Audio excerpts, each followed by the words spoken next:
বাড়ি চো।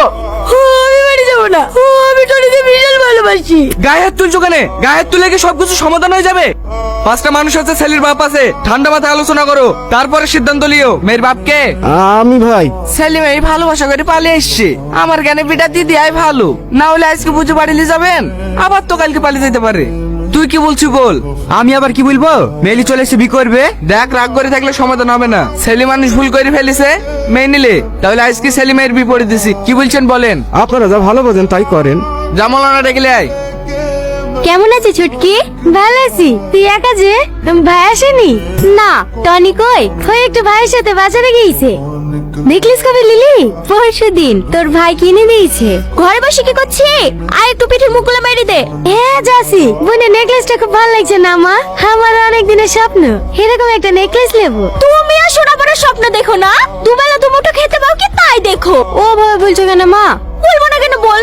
ও কি দেখতে শুনতে খারাপ? ওর আপা একটা বড় লোক বাড়িতে বিয়ে ঠিক করেছিল, সেখানে বিনা করে কম টাকার এক ভিখারির হাত ধরে পালিয়ে গেল, আর এখন নেকলেস পরার স্বপ্ন দেখছি। আয় আয় পিঠে মুখগুলো মেরে দে। জামাই তুমি কখন আসলো বাপ? এই তো এক্ষুনি। বসো বাপ। ভালো আছো ভাই?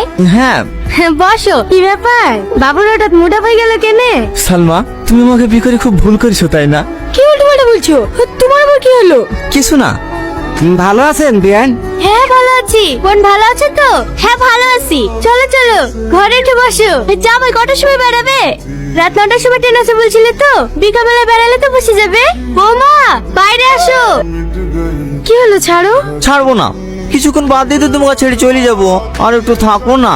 আমি তো তোমাকে বিদেশ যেতে বারণই করছি, তুমি আমার কথা শুনছো নাকি? কি করবো বলো, আমরা ছেলে, আমাদেরকে নিয়ে বাপ মাই অনেক স্বপ্ন দেখে। ছেলে আমার একটা সুন্দর বাড়ি তৈরি করবে, আমার বউয়েরও অনেক স্বপ্ন আছে, সেগুলো পূরণ করতে হবে না? আমি কি তোমাকে ছেড়ে থাকতে পারবো নাকি? পাগলি কোথাকার, এই তো 6টা মাস, দেখবে দেখতে দেখতে কেটে যাবে। বৌমা। হ্যাঁ মা। ভালোভাবে যাস মধু। এই তো 6 মাস বাদ দিয়ে ঘুরে চলে আসবো। তাড়াতাড়ি আয় টনি, নাহলে আবার ট্রেন মিস হয়ে যাবে। হ্যাঁ হ্যাঁ আসছি। বাবু এই টাকাটা রাখ, ভালোভাবে যাবি। আসছি মা, আসছি আব্বা। বিয়ে শাদী হয়ে গেছে, আবার পড়াশোনা করাবেন? আরে করুক না, পড়াশোনা করে চাকরি পাবে না সেটা আমরাও জানি। উচ্চ মাধ্যমিকটা দেওয়া থাকলে ছেলে পিলি তো মানুষ করতে পারবে। হ্যাঁ হ্যাঁ হল লিগি ভাই, আমার মেয়েরও খুব ইচ্ছা আছে পড়ার।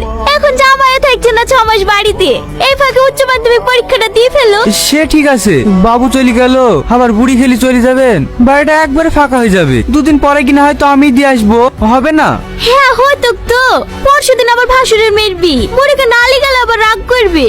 ও তাহলে আর কি বলবো, যাও মা রেডি হয়ে লাও গা। ঠিক আছে আব্বা।